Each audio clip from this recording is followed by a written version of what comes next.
Sí, buenas tardes. Estamos aquí con la doctora Liliana Coto Morales, socióloga, investigadora, escritora, y queremos hablar un poquito del proyecto Desalambrando, un documental que mantiene una vigencia, yo creo que absoluta, y estos tiempos que estamos con ese tema a diario, pues que ella nos diga cuál es el propósito, cuál es el mensaje de ese proyecto en particular. Pues el mensaje es parte de un mensaje que más o menos toda mi vida profesional y también en mi vida como ciudadana, ¿verdad? Siempre, quizás por el hecho de que soy hija de pastor evangélico, un pastor de comunidad, siempre he tenido mucha preocupación por el destino de los sectores más empobrecidos en el país. Así que el documental viene a ser como una tercera etapa de varios proyectos. Primero, proyectos como socióloga, ¿verdad? Hacer estudios en estas comunidades empobrecidas, ¿verdad? Yo no le digo pobres porque han sido empobrecidas por la situación. En segundo, lo puedo mostrar, ¿verdad? Sí.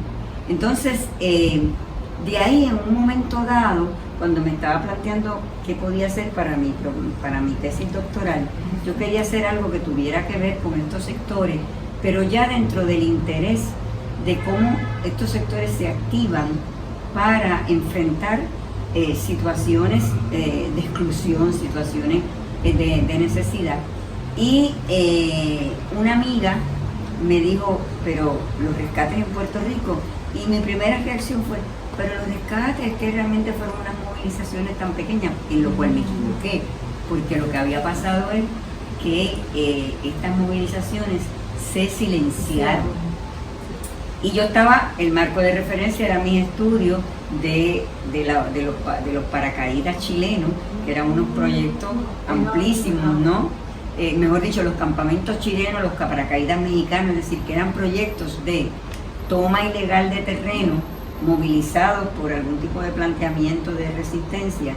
Y entonces, cuando ella me planteó, pues, ¿por qué no estudias los rescates en Puerto Rico? Y primero como que dije, no, porque es que como que ahí no hay movimiento, ¿verdad? Pero sí, no se habían dado a conocer. Una cosa interesante es que en el único lugar en el mundo en que se le dice rescate es Puerto Rico, y cuando yo empecé a investigar, me di cuenta que a nivel de archivo, de afuera del archivo histórico, que es otra dinámica, pero a nivel de las oficinas, pues como que no existían, ¿verdad? Así que yo decidí hacer una investigación que se llama investigación cualitativa de análisis de contenido, que era también tomar periódicos. Yo tomé, primero fueron como 4 periódicos por 8 años, y después dije, de ahí voy a escoger 2, con el asesoramiento, ¿verdad?, de una querida amiga que ya murió, pero que era socióloga, y tomamos 2 periódicos en las que se narraban estos procesos de los rescates desde perspectivas diferentes. Entonces la idea era, teníamos un Claridad que narraba la historia en el mismo periodo desde 8 años, desde la perspectiva de los rescatadores, y teníamos el San Juan Star, que en ese tiempo tenía lo investigative reporting, que le llaman, que es el periodismo investigativo, muy bueno, a pesar de que la línea editorial era bien conservadora. Pero entonces hice ese, y ahí empiezo a descubrir. ¿Cuál era la perspectiva del San Juan? El San Juan Star era pues más bien de invasión. Sí, de invasión. Estos son invasiones, esto es una violación a la ley, esto es, y como decían, a medida que uno va encontrando la información de los rescates, rescatar es ilegal, pero es moral, ¿verdad? Porque se trae el tema de la ética, que es el tema de Antígona, tan antiguo, ¿verdad? Un tema de la ética y la ley. Así que cuando empiezo a investigar veo que hay muchísimo material, y se produce una tesis doctoral, pero después de la tesis doctoral me percato de que era un área de temas que ni siquiera en las ciencias sociales se habían hablado. Yo tengo colegas que no conocen nada de ese tema. Es más, te puedo decir hasta hoy, quienes más se han interesado en el ámbito académicos han sido los de las escuelas graduadas de trabajo social, porque algunos académicos de la sociología más, vamos a decir, una sociología más conceptual, no le han dado mucho interés al tema. Así que el libro se produce, el libro sale, y sale con mucha, se llama Desalambrar. Y claro, está inspirado en la canción de Biglietti, que es A Desalambrar, ¿verdad? Yo pregunto a los presentes si no se han puesto a pensar que esta tierra es de nosotros y no del que tenga más. Por eso le decía que es de eterna vigencia. ¿Cómo le compara con el contexto de hoy? Porque exacto. Es necesidad de vivienda, quizás. Es una necesidad que es siempre. Así que en ese momento escribo el libro. Primero hago la tesis, me doy cuenta que se conoce muy poco. Escribí el libro y también me doy cuenta que era muy bien recibido, porque como lo hice para estudiantes y también pensando en rescatadores. O sea, el libro tiene muchas fotos, de manera que si hay alguien que no sabe leer, puede seguir la historia con fotos, gráficamente. Y después pensé, yo dije, caramba, y quizás por el hecho de que ya en esta época estaba otra vez presente el tema de la vivienda, y también el tema de una serie de jóvenes que estaban documentalistas. O sea, de momento el documental, ¿Cómo se da esa transición? Exacto, esa transición se da porque yo digo, esto debía estar en un documental, pero yo no sé hacer un documental. Así que entonces busqué un director. Yo tenía un concepto, tenía todos los materiales para que recogiera el libro, él se leyó el libro, y entonces pudiera hacer un documental que pudiera llegar a otros sectores. ¿Quién fue esa persona? Esa persona, el director se llama Pedro Ángel Rivera Muñoz. ¿Usted le hizo el acercamiento? Yo busqué a varias personas, pero tiene que ser también un tipo de ser director de cine, ser artista. Sí. Y tú tienes que tener en tu corazón ese tipo de trabajo. La primera persona que yo me le acerqué, que ahora mismo va a salir un documental de ella y va a estar en el cine también, ella hace más trabajo, más intimista, más de la historia de personas, etc. No, Arlene también, porque yo me hice miembro de ADOC, pero esta es Marel, el que es sobre los presos. Eso va para Plaza Las Américas y va, y es la historia de estos presos, cómo a través del proceso educativo se transforman. Eso es también muy importante sociológicamente. Elianis Cadilla tenía un programa allá en las cárceles de teatro. Sí, Elianis estudió conmigo en la escuela superior, sí, muy buena. Y también en la universidad, la profesora Benítez tiene, como vamos a decir, como en cierta medida discípula, pero también con autonomía del padre Pico, pues tiene su programa. Ella empezó enseñando poesía, escribir poesía. Y a través de ella, de estos talleres de poesía, que entonces ella llama a esta compañera para hacer guiones. Pero esa es una manera de acercarse. Así que otra manera de acercarse es el tema histórico. Así que este director, que ya había dirigido un trabajo histórico que era sobre la gestión del Partido Popular, se llama Operación Manos a la Obra. Muy buen documental. Así que hicimos este acuerdo, ¿verdad? Yo le di todos mis materiales, pero también él buscó, hay pietajes de los noticieros, de otros, que hacen del documento un documento diferente, pero igual. ¿Y el canal le presta ese pietaje? ¿Cómo es el proceso? Sí, él lo logró, por ejemplo, empezamos en Radio Universidad. Había muchísimo pietaje y ahí pues se le dio acceso. En el archivo también encontró pietaje. No sé tanto como el canal se había estado con tanta de la crisis, no sé ahí, pero sí sé que tanto en el archivo como acá le dieron permiso, sí. También, como hicimos un trabajo detectivesco, porque del libro sacamos a las personas. Entonces había que buscar todas esas compañeras y compañeros que están en la película. Son personas que de manera casi como detective lo fuimos buscando 40 años después, ¿dónde están? Lo fuimos llamando por teléfono, convocando, y también se fueron haciendo cosas con procesos más recientes como Villa Sin Miedo y Villa del Sol, ¿verdad? Así que en ese sentido la idea era que ellos fueran los que contaran la historia. Así que ahí yo tampoco podía aferrarme a mi manera de contar la historia, porque el documental es precisamente que ellos cuenten su propia historia. Usted tiene una base de realidad. Exacto, y también datos.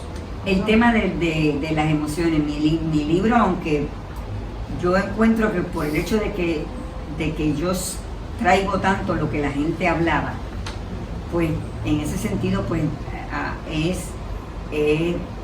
te identifica a las personas. Pero acá una de las cosas interesantes que ha pasado es que el impacto es muy de emociones, ¿verdad? Pero, como hizo una pregunta, los dos son maneras de contar, tanto la escritora son como maneras la de contar, documentalista.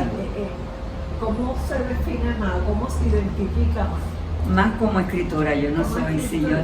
Me encantaría que a veces pienso que me voy a ir ahí al Sagrado a coger un cursito de guión, ¿verdad? Porque pero no tienen en agenda algún proyecto futuro en esa vida o en algún momento este documental no termina ahí. Sí, exacto, pero esto tendría que esperar a que se dé, porque se han dado procesos interesantes.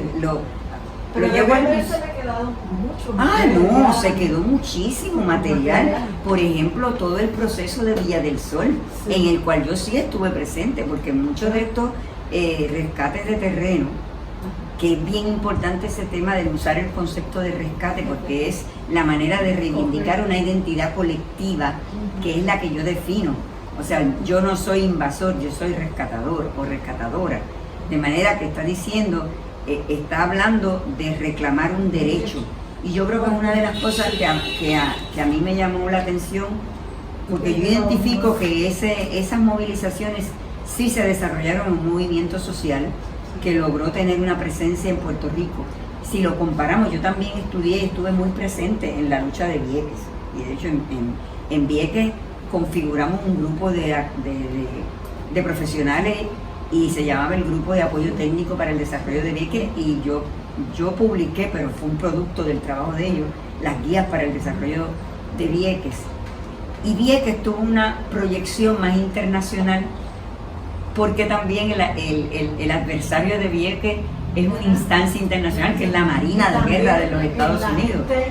Que se convocó en Vieques ya tenía una imagen pública, hubo muchas figuras. Por eso. Pero inclusive en este movimiento que se dio ahora en junio, también es una identidad del pueblo, se juntó todo el mundo. Eso, en ese sentido, es mucho mayor, tanto que Vieques como lo de rescate, como la telefónica, y eso yo lo tengo en el último escrito, porque en la peculiaridad de este verano es que aquí todos estábamos afectados y molestos, ¿verdad? O sea, en la lucha de los rescatadores, los trabajadores y las trabajadoras sociales los apoyaron, las maestras, pero era apoyar, y entonces había una distinción que yo la hago en el libro, de actor político interno, que es el directamente afectado, y el actor político externo, que él es el colaborador, el aliado, ¿verdad? Y el adversario, que generalmente es el Estado y la empresa privada. Así que ese tipo en el drama tenemos actores políticos internos y externos. Pero ese drama en los 60, en el 2019 es cierto, casi todos los que estaban allí éramos actores, sujetos políticos internos, porque si eras maestro estabas molesto por algo, si eras estudiante estabas molesto, si tenías alguien en salud que se te murió estabas molesto, si eras joven estabas molesto, si eras gay estabas molesto, si eras mujer estabas molesto, o sea, si eras gordo estabas molesto. O sea, que realmente esa es la peculiaridad de ese movimiento. Y por eso el concepto moral que tiene, quizás la lucha técnicamente lo legal tenga su deficiencia. Exacto. Pero era una lucha moral, un planteamiento igual moral, que lo fue la de Vieques, igual que lo fue Villa del Sol y hacia atrás. Por eso es que cuando pensamos es la vigencia del tema. Yo le decía, ¿por qué todas las administraciones tienen las mismas necesidades, las mismas problemáticas, pero nunca supe una ola de soluciones? O sea, no hay. Generación tras generación estamos heredando los mismos problemas, pero no hay alternativa para esos problemas. O sea, desde esa época estamos hablando del problema de la vivienda. ¿Cuántos años han pasado? Y al día de hoy se pelea por la vivienda. Y quizás dicen, no, porque es que el terremoto pasó ahora. No, no es que el terremoto pasó ahora, es que la política de malos permisos, de vender y construir sin como se debe, trae estas consecuencias. O sea, el terremoto fue ahora, pero hay otras causas más allá. No hay soluciones en ninguna. Es que como la vivienda realmente, una de las cosas que yo creo y que muchos de los grupos, vamos a decir, los grupos más progresistas en Puerto Rico plantean, es que la vivienda es un servicio esencial, es decir, es un derecho humano. Exacto. Lo que pasa es que, como bien pasó en el 1952, cuando se eliminó el artículo 20 de la Constitución que habían hecho los puertorriqueños, en ese artículo 20 se había declarado la vivienda como derecho humano, pero en el mundo del capital, la vivienda no puede ser derecho humano, porque un derecho humano, un servicio esencial, quiere decir que el Estado está comprometido a garantizarlo. Y ahí está por el medio que la vivienda es también una mercancía. Y no solamente eso, que esa ha sido durante, vamos a decir que ha sido la inversión que más ha atraído a los que vienen a enriquecerse en nuestro país. O sea, durante la gestión de la llamada modernización de Puerto Rico, para el Partido Popular, que en el documental de Pedro aparece, o sea, Moscoso era orgullosísimo de que venían esas industrias y le daban tantas y tantas ventajas. Vaso, eso aparece en la película dicho por él, vaso que se caía, vaso que le pagábamos. Y teníamos una fuerza obrera bien dócil. Es un orgullo de que tú estabas vendiéndole a esos empresarios lo mejor del mundo para que ganaran. Y ahí es donde se desarrollan, junto con la FHA y la guerra de Corea, todo ese montón de urbanizaciones que aplanaron las colinas de mi pueblo, Bayamón, tenía muchas colinas y las aplanaron como urbanización. Y de ahí es que tú tienes esas lluvias y esos calores. Así que los malos permisos. Así que inclusive en ese tiempo, que era otro concepto de Estado, que era un concepto de problemas de la naturaleza, está muy ligado a esa avaricia. Y lo interesante es que lo vemos, aunque teníamos dos tipos de estados diferentes. O sea, el estado benefactor, que era el estado, el New Deal, tipo New Deal, que es el que Trump ataca mucho, y ahora este estado neoliberal, que sencillamente es lo que representa Trump en este momento y lo que representó en Hernández Colón. Ya empieza a hacer unas decisiones encaminadas a esa visión neoliberal de la relación del Estado con la población y con un concepto político, pero quien realmente lo magnifica y lo convierte en política pública es Rosselló, el primer Rosselló. Y entonces ahí, eso yo sí lo documento en el libro y en otros ensayos que he publicado. En el 1993 se publica la nueva política pública de Rosselló y hay una frase que la cito que dice: porque el Estado no es proveedor de vivienda, el Estado es facilitador para que la empresa privada construya la vivienda de interés social. Y eso automáticamente llevó a que esa vivienda se encareció. Y esa es la mentalidad que permanece. Y esa es la mentalidad que permanece. Y con esa base se legisla ahora. Y con esa base, exacto. Y por eso es que este documental, que quizás no tiene la narrativa como la tiene el libro, pero tiene el impromptu de una emoción de que hay sectores excluidos que enfrentaron una situación y que decidieron colectivamente tomar acción, y también tomar acción no fomentando el asistencialismo, sino decir, como dijeron los dominicanos en Villa del Sol decían, nosotros no queremos que nos regalen nada, lo que queremos es que nos den el espacio para nosotros hacerlo. Y eso fue algo que a mí me resultó bien sorpresivo en los 60, 70 como proceso, porque toda la línea del gobierno de Muñoz Marín había sido fomentar el paternalismo, el maternalismo con doña Fela y todas las alcaldesas, que eran unas especies de mamá, y el asistencialismo. Entonces, que saliera... Que no hemos podido matar. Mira, tú tienes toda la razón, porque aunque se hable de neoliberalismo, eso está ahí. Es un germen que no se ha podido matar. Que permea desde el más simple hasta el más. Pero es que también los sectores gobernantes lo promueven. Por eso. ¿Te fijas? Porque es una manera de mantener el poder. La necesidad es mi seguridad de campaña. Claro. Si yo no tengo nada que ofrecer, no puedo convencer. Sí, lo propician, sí. Yo te doy, pero si yo te doy, no te doy herramientas, yo te doy cosas. Si no te doy herramientas, después tú no te vas a poder, siempre vas a estar dependiente de mí. Y eso es algo que ahora mismo yo pertenezco a una organización política no electoral que tiene como sus tres grandes lemas: educación, organización y movilización. Y una de las cosas, como yo me he especializado dentro de mi área de sociología de los movimientos sociales en el tema de lo que se llama la educación popular, que es una metodología de enseñanza en que uno parte de la premisa es, según nuestro queridísimo Pablo Freire, la premisa de que el educando, el pueblo, los empobrecidos, tienen una gran inteligencia y que realmente lo que hay que crear es los espacios en que se dé ese diálogo, no la idea de que el maestro siempre tiene la verdad y tiene, como él decía, la educación bancaria. Tú le depositas conocimiento en el cerebro y después le pides que lo repitan. No, es en el diálogo que se produce nuevo conocimiento. Y eso es una herramienta de cambio y de desarrollo de pensamiento crítico. Y eso pues le costó a Freire que lo votaran de su país.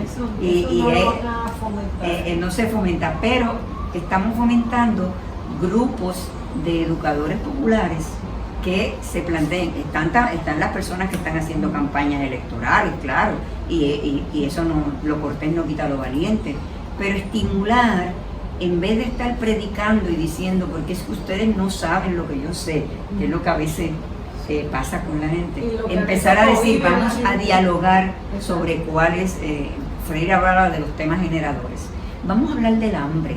Él decía, yo no voy a ir a enseñarle a leer a un campesino con el A, E, I, O, U. Lola tiene un perro, el perro de Lola ladra, que eso eran los cuadernos. Él dice, no, yo voy a decir, vamos a hablar del hambre, o vamos a hablar, y entonces empezar a sacar de temas que sean pertinentes. Vamos a hablar de las vacas. Pero las vacas las tiene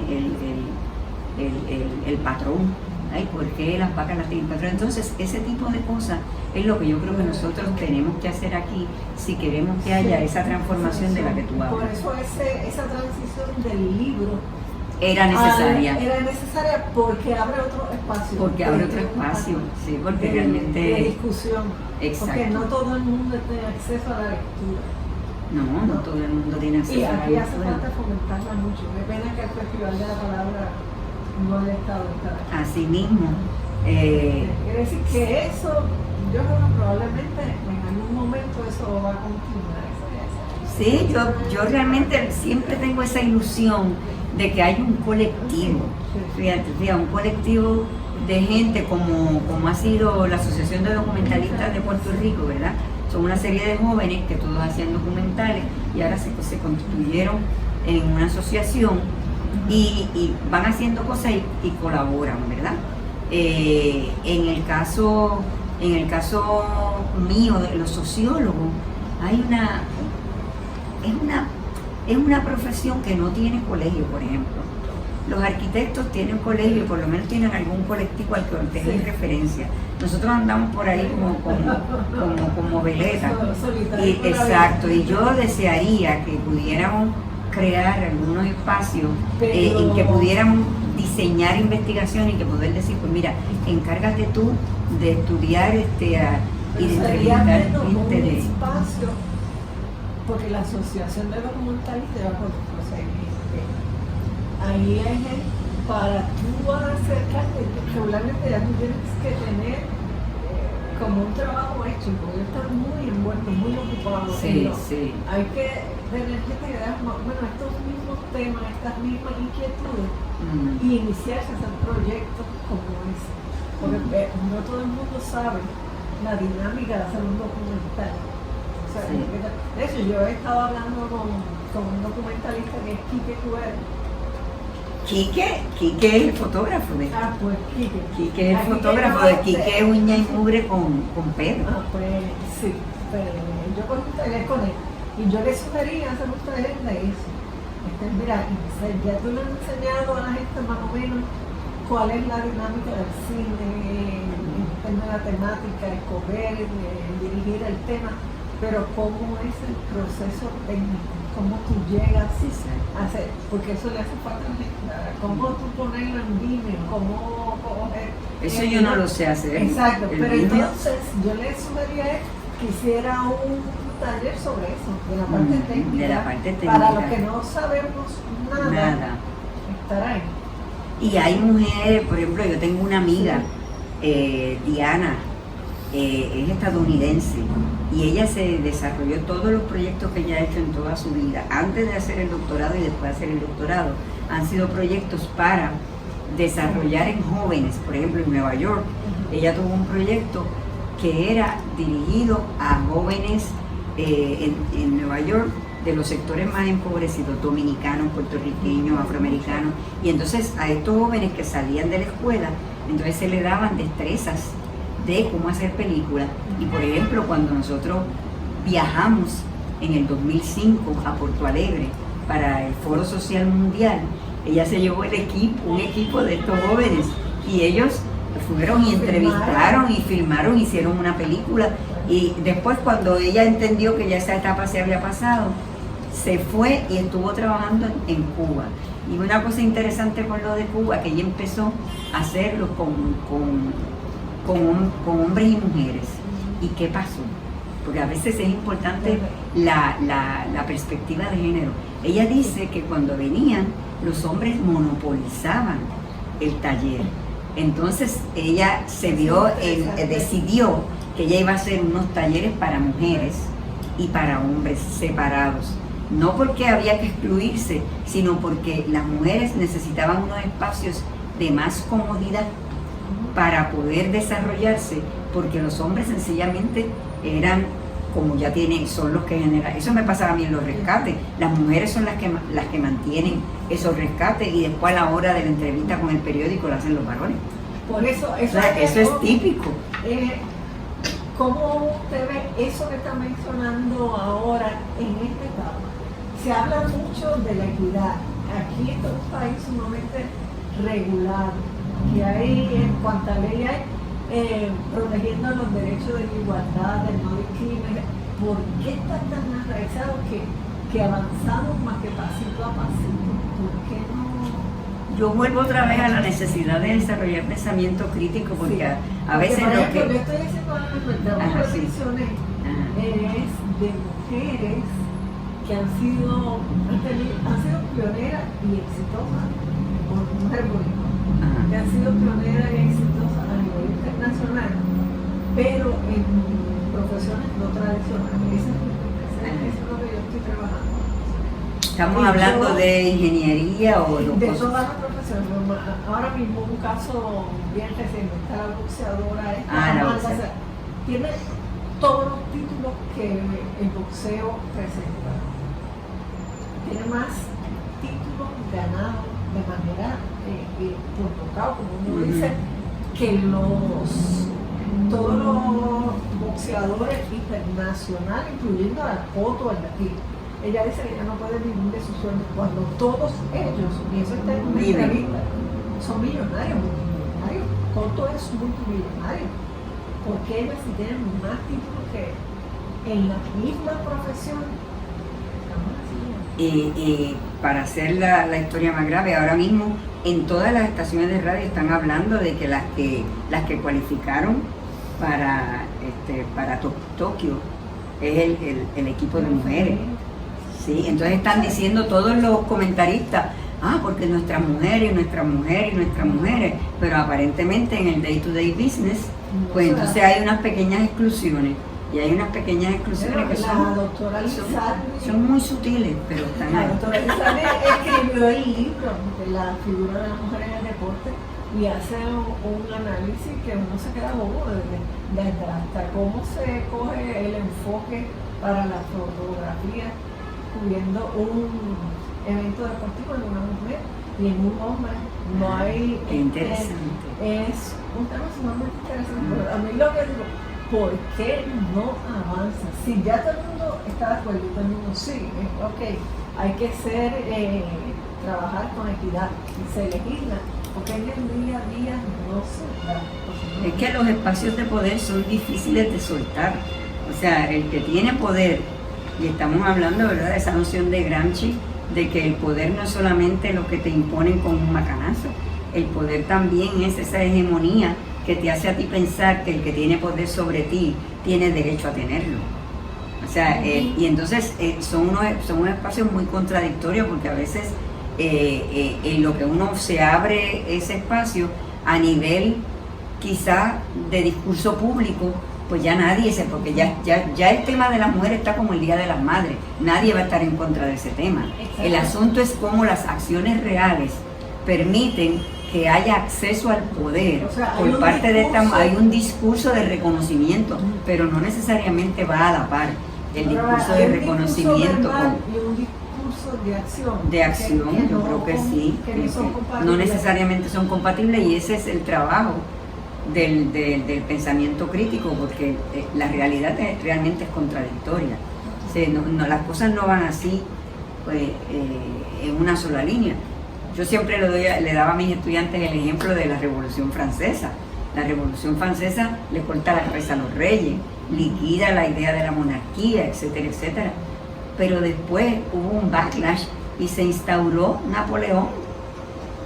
O sea, con toda una serie de vocabularios republicanos, pero con toda una mirada monárquica de la relación. Para empezar, el tema de la democracia y de la soberanía del pueblo se acabó ahí. O sea, que históricamente las cosas van así, van para adelante, van para atrás. Y los rescates. Exacto. Así que para mí eso es el tema.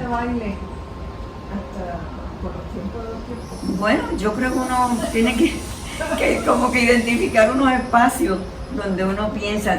Hay personas que identifican esos espacios pues como en el ámbito de la política, ¿verdad? El error de mucha gente es que piensan que ese es el único espacio de desarrollar hegemonía. No es el único. Hay muchísimos otros espacios. Yo soy creyente del arte y de la educación como característica. No hay otra manera, ¿no? Ni con política ni con ley. Tienes que educar a la gente. Y educarse uno mismo. Datos en la cabeza es llevarlos a la reflexión. A la reflexión, a que entiendan su propia no sé, aún gente que yo sé que en su corazón están comprometidos con la transformación social, me han dicho con la boquita de comer, me han dicho, no, porque es que pues la mayoría de los puertorriqueños pues están bien colonizados y no son inteligentes porque piensan esto. Y digo, es que no podemos partir de la premisa de que, número uno, colonizados estamos todos. Exacto. Porque realmente inclusive uno se va dando cuenta de cuánto ha permeado el pensamiento, ¿verdad?, de la colonialidad del poder, de ese patrón de conducta en nosotros.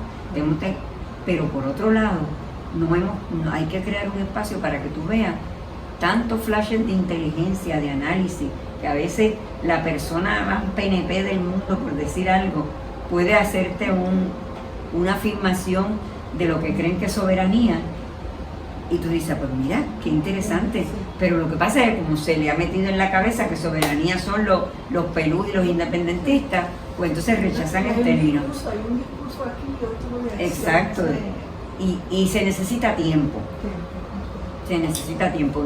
Yo a mi edad, pues, lo que trato es de trabajar, Sembrar la hacer unos semilla. productos, de sembrar la Y semilla hablando de productos, hablemos un poquito, cambiando el tema así, para que no se nos del quede, mapa de la del ruta mapa. de Betances, sí. Eso es un trabajo hacia turismo y hacia educación. Y hacia la ambos. educación, sí. Ese es el De hay que enseñarlo así. porque Sí, sí. hay que enseñarlo. Porque el mapa, ¿verdad? Tiene como un gran resumen de lo que fue la vida de Betances. Y aquí tiene el único museo, un museo de bolsillo que hay en Puerto Rico de Betances, porque en este país no hay ningún museo de Betances. No. En Cuba, en el centro de Martiano, hay una sala de Betances. Y esta foto, Y aquí en yo Puerto se las Rico, regalé a la gente de allí. Presentamos el mapa también allí. Así que aquí tenemos eso, tenemos todas las islas en las que estuvo Betances, tenemos los amores de Betances, ¿verdad? Lalita y Simplicia, tenemos sus aliados, que es Luperón, y tenemos también sus protegidos, que es este compañero que estuvo en la guerra en el grito de Lares, y entonces luego durante del 69 como el 72, Betances se quedó yendo y viniendo por las islas, por eso es que yo pongo esto aquí, tratando de reavivar, y por eso va a Nueva York, va a Venezuela, tratando de reavivar otra vez la revuelta. Pero el gobierno español lo perseguía, en cualquier sitio que iba, lo perseguía. Y este joven, Rius Rivera, en un momento dado le dijo, mira, yo la verdad es que esta revolución de Puerto Rico no va para ningún lado, yo me voy a integrar a la de Cuba.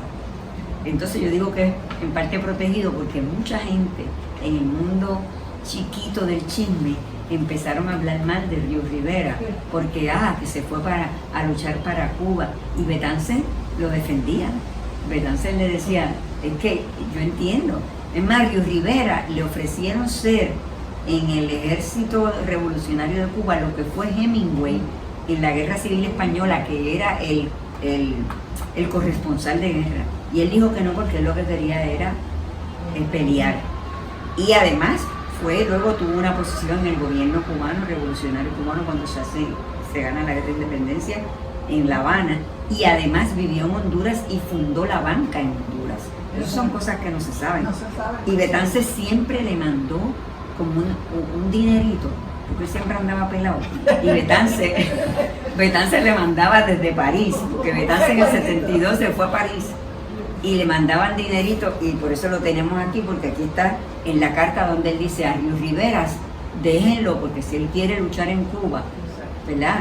Entonces al otro lado, en el 72, después de todas esas vueltas, Betances decide que se tiene que ir y se va a París. Claro, él estuvo en Francia desde los 10 años hasta los 21. Así que él escribe francés, habla francés. Así que eso es lo que yo explico aquí.